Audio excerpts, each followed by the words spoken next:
बागड़ बिल्लू नहीं, टाब्रो। हेलो टाब्रो, I hope you all are doing well. मजा मुझे एकदम मस्त बढ़िया झकास। कोई दिक्कत परेशानी कोने? सब तैयारी चाल रही है, प्री बोर्ड बढ़िया चाल रहे छे कोने? कोई दिक्कत परेशानी? एकदम बढ़िया। चलो, मैथ्स 12th वालों की हम कर ही रहे हैं। इसमें कौन सा चल रहा है हमारा ये एक्सरसाइज? ये आपका 11.1 11.1 11.1 एक्सरसाइज की यदि बात करूं मैं, जस्ट मिनट देख लेते हैं क्या है क्या नहीं। तो 11.1 निपटाऊंगा आज, ठीक है ना? ये 11.1 एक्सरसाइज, ये एनसीईआरटी की 11.1 एक्सरसाइज, और इसमें 5 क्वेश्चंस है। ये 5 क्वेश्चंस तो, बट 5 क्वेश्चन शुरू करने से पहले मैं आपको बता दूं यार, इसमें कुछ कॉन्सेप्ट है ना? तो मैं थोड़ा सा कॉन्सेप्ट समझा दूंगा तो ज्यादा अच्छा रहेगा। ये 5 क्वेश्चंस तो हो जाएंगे, कोई दिक्कत नहीं होगी। बट प्रॉब्लम इज देयर कि आप पहले बेसिक समझो जो इसके टर्म्स हैं, लाइक डायरेक्शन कोसाइन क्या होता है, डायरेक्शन रेशियो क्या है, and what is the relation between them. तो ये रिलेशन क्या होगा, कैसे, किस लिए जरूरी होती है, कब चाहिए, और इनको किस तरीके से हम डील करेंगे, क्योंकि 11.1 ही नहीं है, आगे में भी देखना है कि इसको यूज कहाँ है। तो बहुत ज्यादा इंपॉर्टेंट है, ठीक है ना? चलो, अब मैं पहली बात समझा दूंगा इसे को। एक मिनट, पहले मैं समझाता हूं आपको इसमें टर्म्स क्या है। ये 3D में जो अपना कोऑर्डिनेट ज्योमेट्री है ये पढ़ते हैं भाई। यहां हम देखेंगे लाइन की इक्वेशन। एक लाइन की इक्वेशन जो है उसको हम समझेंगे। एक लाइन है, एक स्ट्रेट लाइन है। यदि हम 11th में की बात करें तो 11th में आपने पढ़ा है। 11th में क्या पढ़ा हमने? 11th में स्ट्रेट लाइन जो 2D में होती है, 2D समझ रहे हो, एक्स वाई में। तो एक प्लेन है इस वाले में, ये एक्स एक्सिस और वाई एक्सिस वाला कार्टेशियन सिस्टम है। इसमें जो एक लाइन होती है उसकी इक्वेशन हमने किस किस तरीके से पढ़ी है? y is equal to M X plus सी।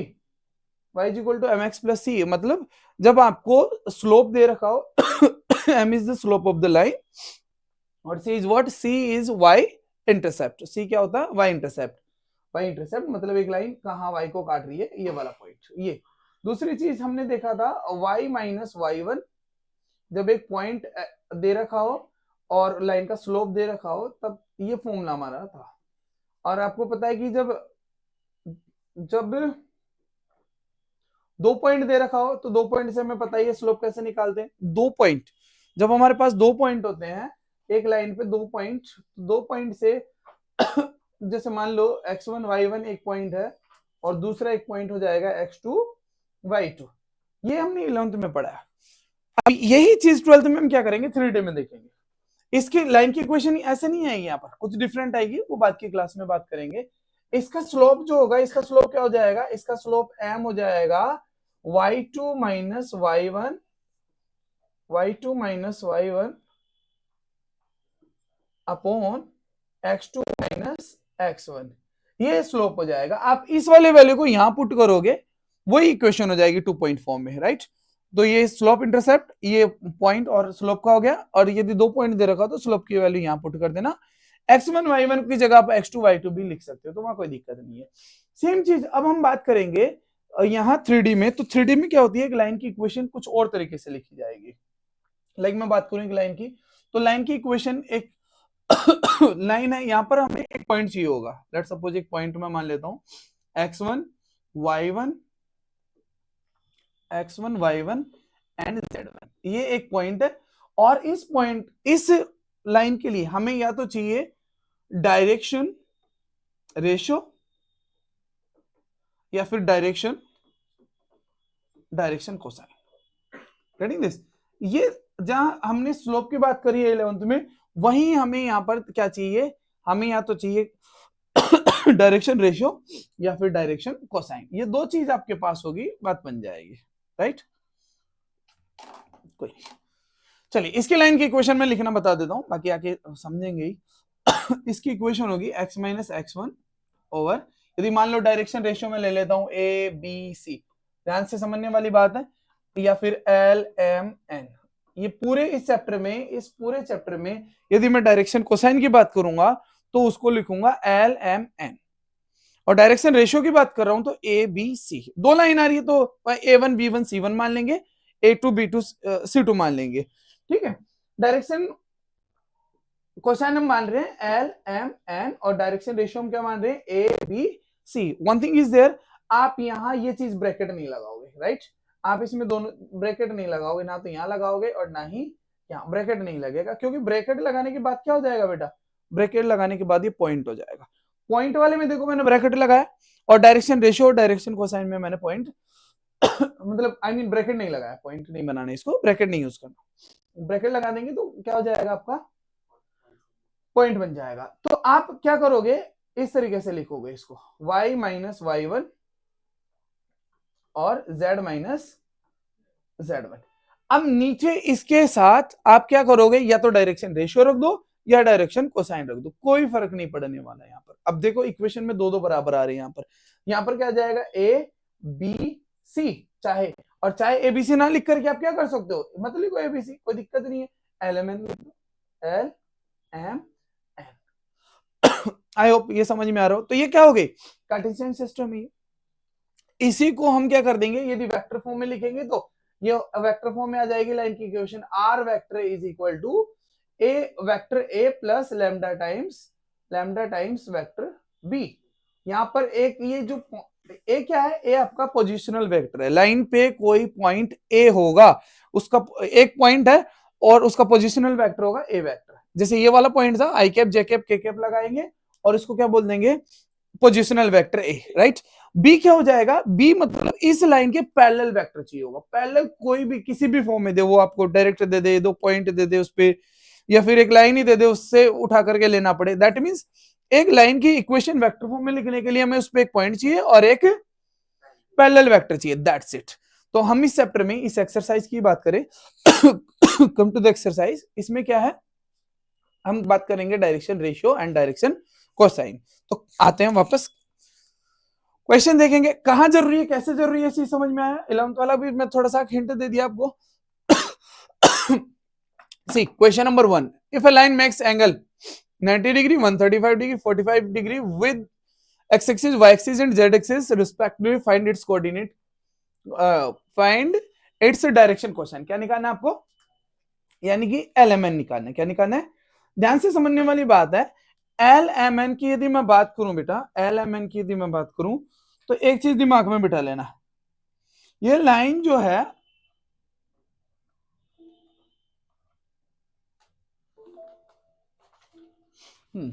यदि कोई लाइन है उसके एलिमेंट निकालना, तो एलिमेंट के लिए हमें क्या करना पड़ेगा, ध्यान से समझो।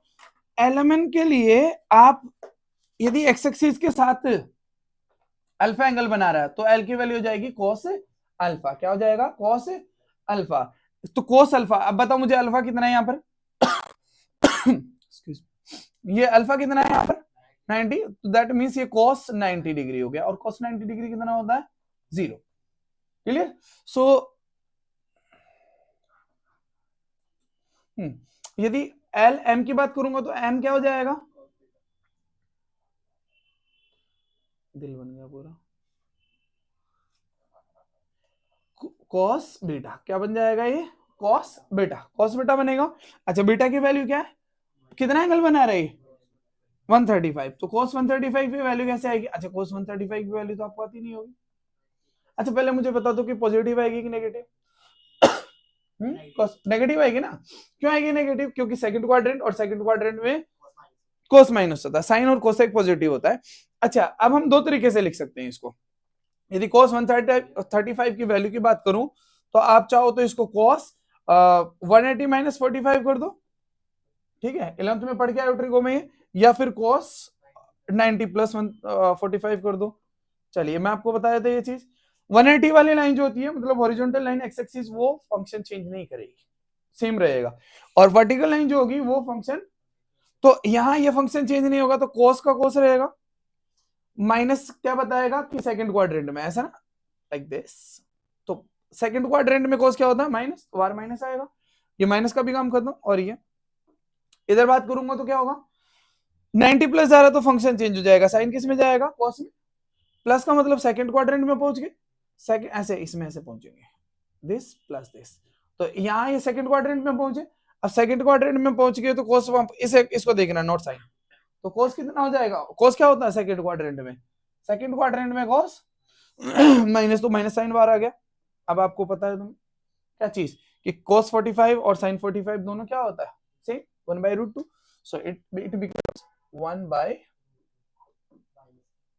माइनस 1/√2। तो cos 135 की वैल्यू क्या हो गई माइनस 1 बाई खांसी ज्यादा हो गया। एन की बात करूंगा तो एन कितना हो जाएगा अल्फा बीटा गामा, क्या हो जाएगा तो cos गामा हो जाएगा। ये गामा की वैल्यू बोलो कितनी है 45 डिग्री, देन cos 45 डिग्री कितना हो जाएगा 1/√2, 1 जस्ट मिनट 1/√2। अच्छा एक बात बताओ मुझे कि आप इसमें एक चीज देखना, इन तीनों की वैल्यू 0 दिस एंड दिस, इनका स्क्वायर करोगे, ये कंक्लूजन ये रिजल्ट ध्यान रखना, L square plus M square, screenshot लेना तो ले लेना। आपको एक चीज पता होनी चाहिए, L square plus M square plus N square ये 1 होता है, clear, L square M square और ये 1 होता है, राइट, ये चीज आपको पता होनी चाहिए। और देख भी लो 0 का स्क्वायर 0, माइनस वाले का स्क्वायर प्लस हो जाएगा, 1/√2 का 1/2, देन इसका भी 1/2, 1/2 plus 1/2 that is 1। So again आपको ये चीज याद रखना है, ये थोड़ा सा क्वेश्चन समझ में आ गया। इसमें क्या होगा आपको ये चीज याद रखना है, L square plus M square plus N square, तो इसकी वैल्यू कितनी हो जाएगी, इसकी वैल्यू 1।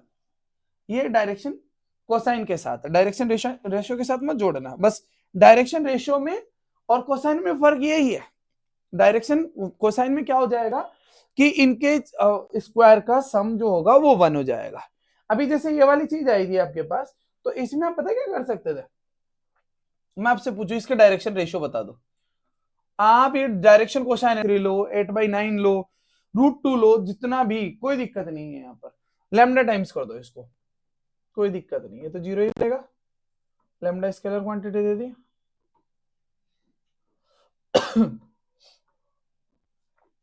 दैट्स इट, लैम्डा 5/5 नहीं, चाहे कुछ भी ले लो, 1 से मल्टीप्लाई कर दो तीनों को, 5 से मल्टीप्लाई कर दो तीनों को, 5/5 से मल्टीप्लाई कर दो, 10 से मल्टीप्लाई कर दो, 100 से कर दो, √2 से मल्टीप्लाई कर दो, मान लो √2 से मल्टीप्लाई करूं तो √2 से क्या हो जाएगा, ये मैं √2 से यदि मल्टीप्लाई करूं इसको तो क्या हो जाएगा √2 से, ये 0 रहेगा, ये -1 रहेगा और ये क्या रहेगा 1 रहेगा। तो इसी जो लाइन की बात थी ये वाली जो इसमें पूछा गया, यदि इसी की मैं बात करूं तो ये क्या हो जाएगा, ये क्या हो जाएगा बताओ, ये तीनों 0 -1 डायरेक्शन रेशियो हो जाएगा। तो आप डायरेक्शन कोसाइन को डायरेक्शन रेशियो में कैसे कन्वर्ट करोगे, किसी भी नंबर से मल्टीप्लाई कर दो यार, सिंपल। तो जैसे मान लो आपको अजीब लग रहा है, अभी आपको मैं यही कहता कि एक लाइन की इक्वेशन लिखो, लाइन की इक्वेशन लिखना आ गई आपको, 11.2 में कर दोगे, यदि मैं मान लो पॉइंट दे दूं 2 मैं पॉइंट दे दूं 2, 1, 0 और मैं कहूं कि लाइन की इक्वेशन लिखो, ये अजीब लिखता ना डिवाइड करने से, ये अजीब लगता, पता नहीं था x - x1 अपॉन a या l, y - y1 upon b या m, है ना, ऐसे लिखना था। अब ये डिवाइड में ले जाता 1/this 1/this, तो वो अजीब लगता, तो अच्छा होगा यदि हम डायरेक्शन रेशियो ये वाला रखें।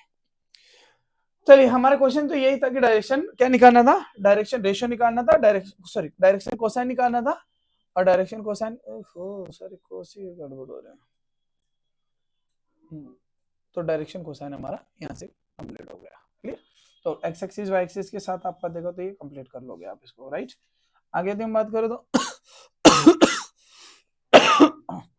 Sorry, find the direction cosine of A line which makes equal angle with the, अब बताओ इक्वल एंगल बोल दिया मतलब अल्फा बीटा गामा तीनों बराबर है, तीनों मान लेते हैं थीटा के बराबर, किसके बराबर है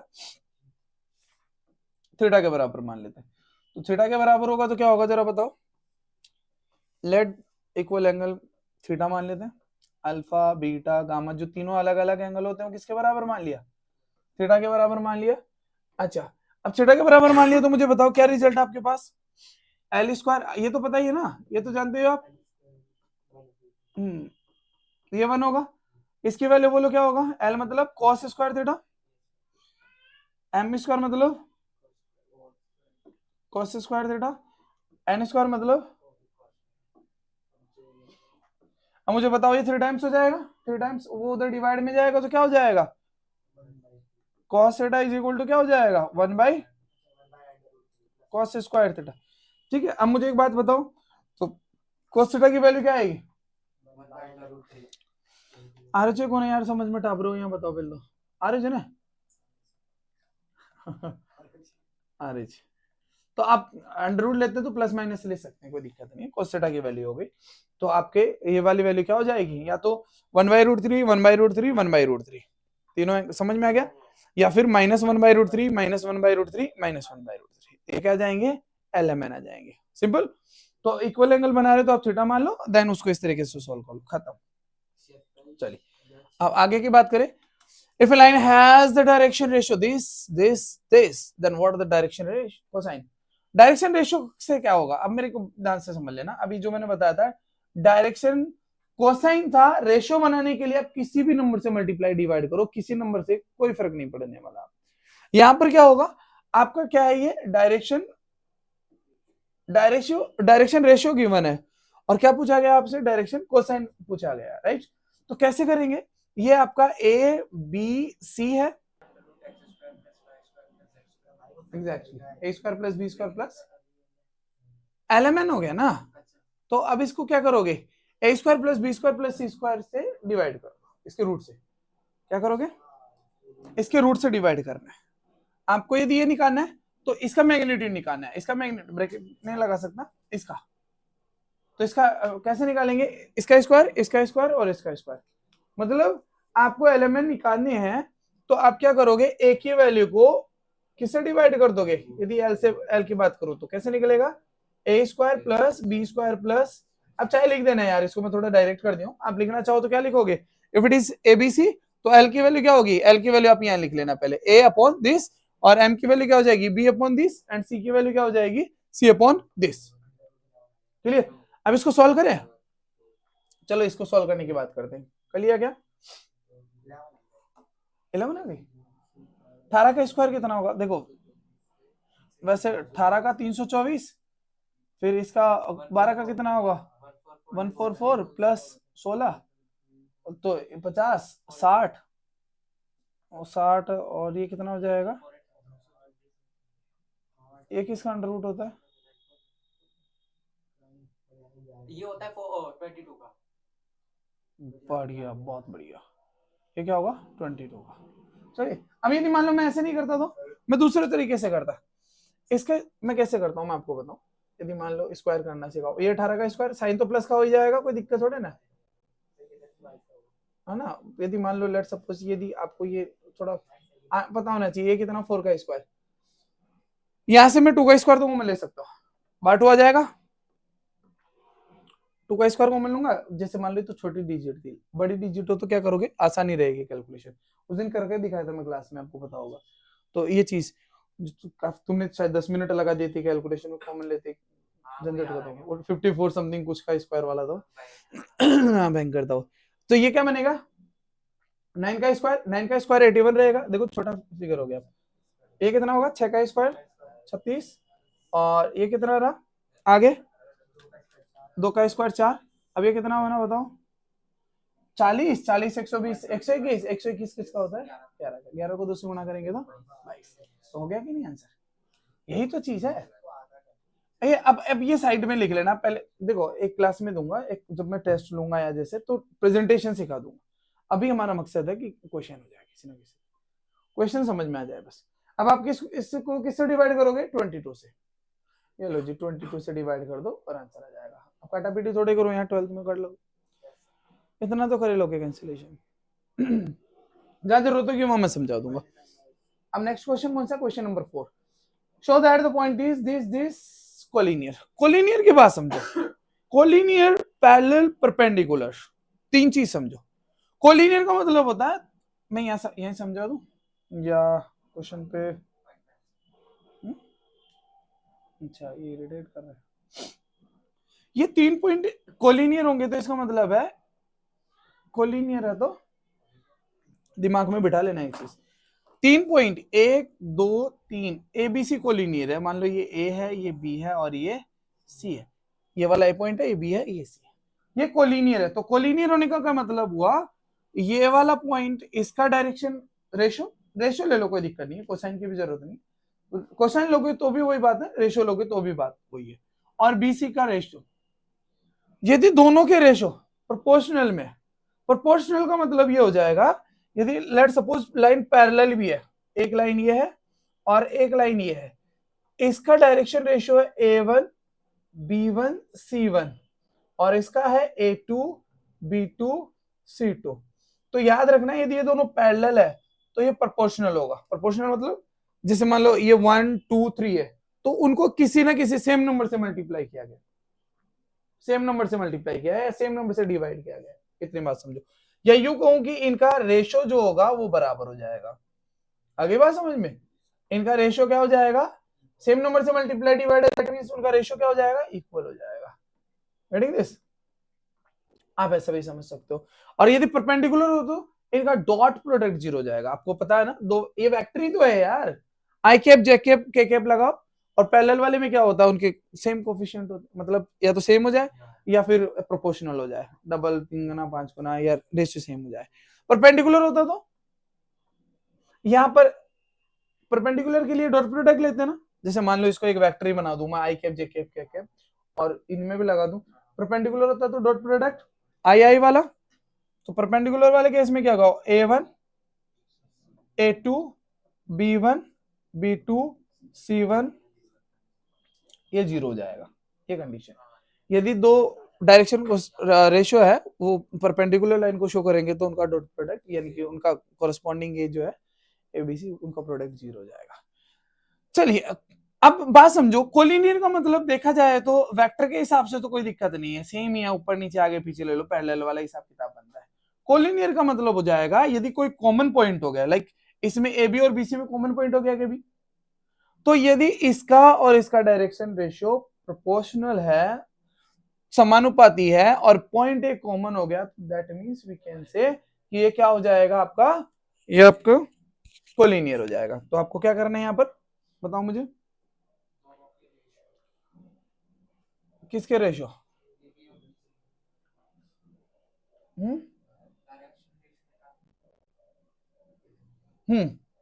बताओ। ए बी का डायरेक्शन रेशियो क्या होगा, लिख लेते हैं, direction ratio of A B. A B का डायरेक्शन रेशियो बताओ फटाक से, क्या होगा ए बी का डायरेक्शन रेशियो, इसमें से इसको घटा दो, जैसे वेक्टर बनाते थे ना ए बी वेक्टर, तो बी बी वेक्टर में से ए वेक्टर माइनस करते थे, सिंपल वही करो, इसमें से इसको घटाओ, कितना बना, -3। समझ रहे हो ना कैसे बता रहा हूं मैं, -1 लिखूं या डायरेक्ट लिख दूं, -3 हो जाएगा, आप लिख लेना, -1 2 -3 हो जाएगा लाइक दिस, और -2 और ये -3 -5 हो जाएगा, और 1 में से गया तो -3 हो जाएगा, राइट। ऐसे डायरेक्शन रेशियो लिख लेंगे हम बीसी के।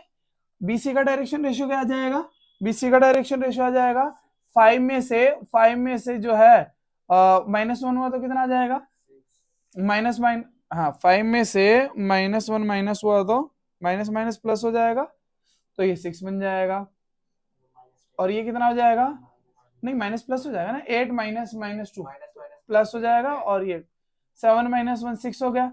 व्हाट अबाउट दिस, आपको नहीं लग रहा पैरेलल है, डबल है कि नहीं है, तो -2 से मल्टीप्लाई करा, -2 से मल्टीप्लाई किया, इसको -2 से मल्टीप्लाई किया, इसको -2 से मल्टीप्लाई किया, तो यही तो आ रहा है। इट मींस आप लिख दोगे direction ratio of A B और direction ratio of B C, वो क्या है, इन प्रोपोर्शनल, प्रोपोर्शनल में, but one thing is there, B point is common, so that we can say कि ए बी सी क्या है, कॉलिन। देखो मैं आपको एक स्टेटमेंट दिखा देता हूं, आपको यहाँ अपना जो है एक एग्जाम्पल भी होगा, आपको यहाँ देखने को मिलेगा लाइक दिस, एग्जाम्पल दिख रहा है आपको, एग्जाम्पल भी आपको लगे थोड़ा सा तो समझ लो इसको, आई होप ये दिख रहा हो आप, एग्जाम्पल 5 है ना, इसमें लिखा show that this point this point this point are collinear, collinear है, इसका मतलब आपने देखो ए बी का क्या कर लिया, ए बी लाइन जो है इसको ज्वाइन करने वाले का लिख देना, ऐसे तरीके से लिखा करो सही से कि डायरेक्शन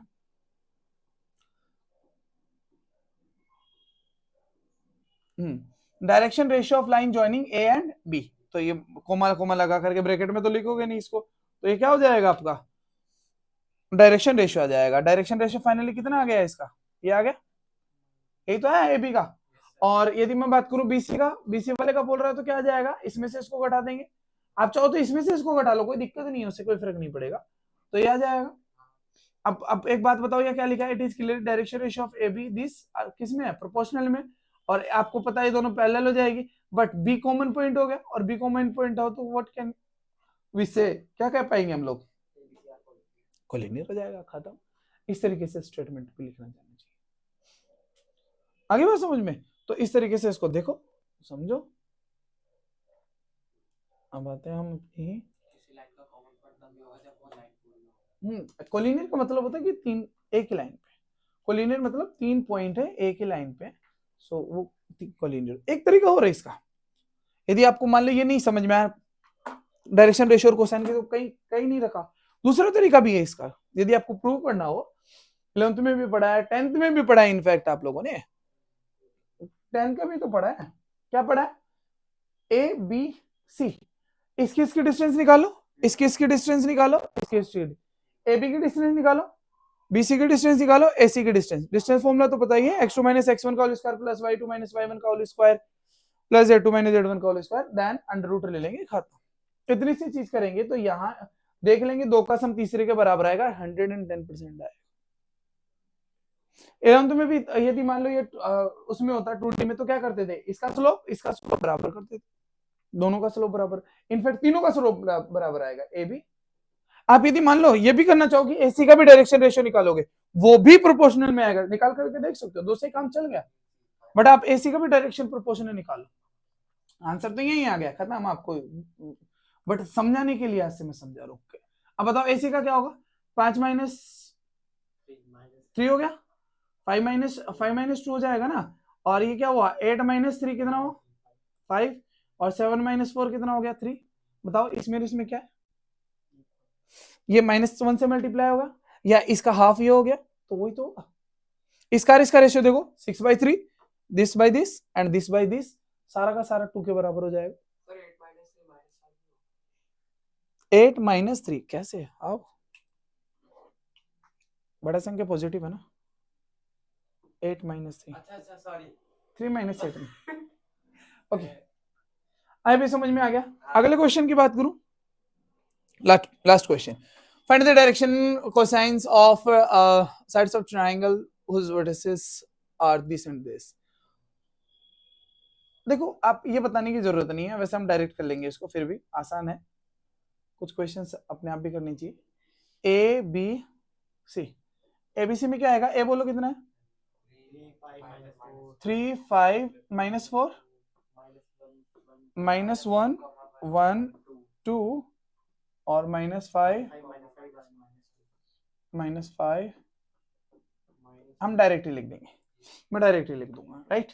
अब मैं डायरेक्शन कोसाइन की बात कर रहा हूं, डायरेक्शन ए बी का डायरेक्शन कोसाइन बताओ, इसमें से इसको घटाओ चाहे इसमें से इसको घटाओ, मैग्नीट्यूड से डिवाइड तो लगेगा ही लगेगा, जैसे मान लो इसका वो लिख देता हूं ऊपर, इसमें से इसको घटाया कितना बना, +3 माइनस, तो ये कितना बनेगा 4 बनेगा, डायरेक्शन रेशियो निकाल रहा हूं, इसमें से इसको माइनस किया, आप वैसे लिख देना 4, इसमें से इसको माइनस किया -6, अब क्या करना है आपको, इसके मैग्नीट्यूड से डिवाइड कर देना है, इन सबको किससे डिवाइड करोगे, क्योंकि ये तो रेशियो है ना, और रेशियो को डायरेक्शन कोसाइन में चेंज करने के लिए मैग्नीट्यूड से डिवाइड करेंगे, तो इसका मैग्नीट्यूड 16 16 32 और ये 36 कितना हो गया, 68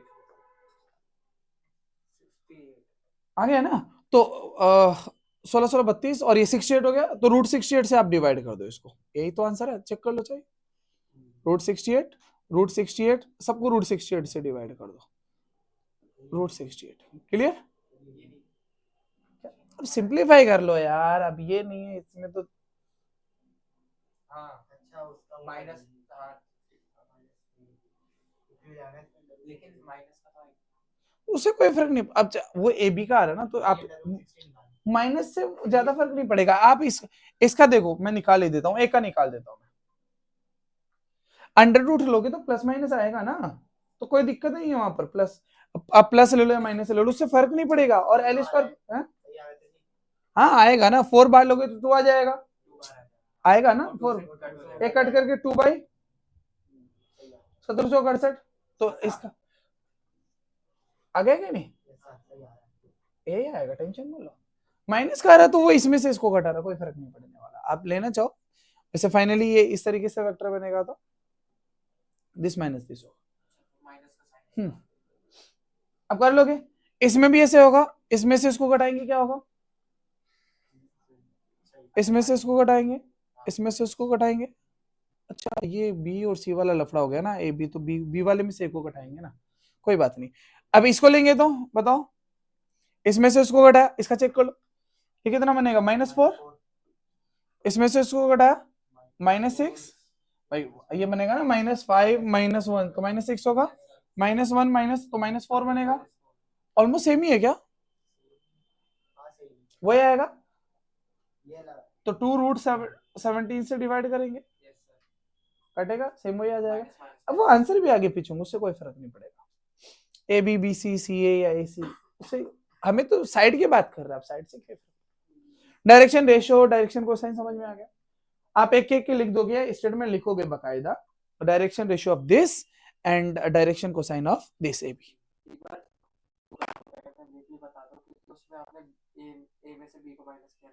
तो कोई नहीं, बी में से ए को माइनस कर लो, बी में से क्या करोगे, 1 -1 3 माइनस करेंगे तो क्या हो जाएगा, -4, एंड दिस 1 -5 -4, 2 -4 माइनस प्लस होगा, और ये 6 हो जाएगा, साइन चेंज हो जाएगा। अरे बताया भी तो था यार आपको, यदि ए बी वेक्टर है, ए बी वेक्टर क्या हो जाएगा, A B vector is equal to minus times B A vector. यदि मैं इसको वेक्टर के तौर पे ले लूं, यदि ऐसा है, ये ए बी वेक्टर है, तो उल्टा डायरेक्शन चेंज हो गई ना, मैग्नीट्यूड तो सेम ही रहेगा, स्केलर क्वांटिटी तो कंपोनेंट तो सेम ही रहेगा ना। आई अब समझ में आ गई, वीडियो बनी लेंथ दी, काफी लेंथ दी हो गई, कितने 36 मिनट की हुई। तो टाब्रो आई होप समझ में आयो, बढ़िया एकदम, कोई दिक्कत बने हमारी एकदम, कोई दिक्कत कमेंट करके जरूर बताना से कि कोई दिक्कत है, परेशानी है। लेंदी वीडियो बना दिया, बाबी कोई ने समझ में ना आई तो बतानी है, कोई ने रास्ता नहीं बोल पासू बीच बीच में बगड़ बड़ी आ गई तो बाबी बता दो, कोई दिक्कत बने। ठीक, थैंक्स फॉर वॉचिंग, मिलते हैं अगली वीडियो में।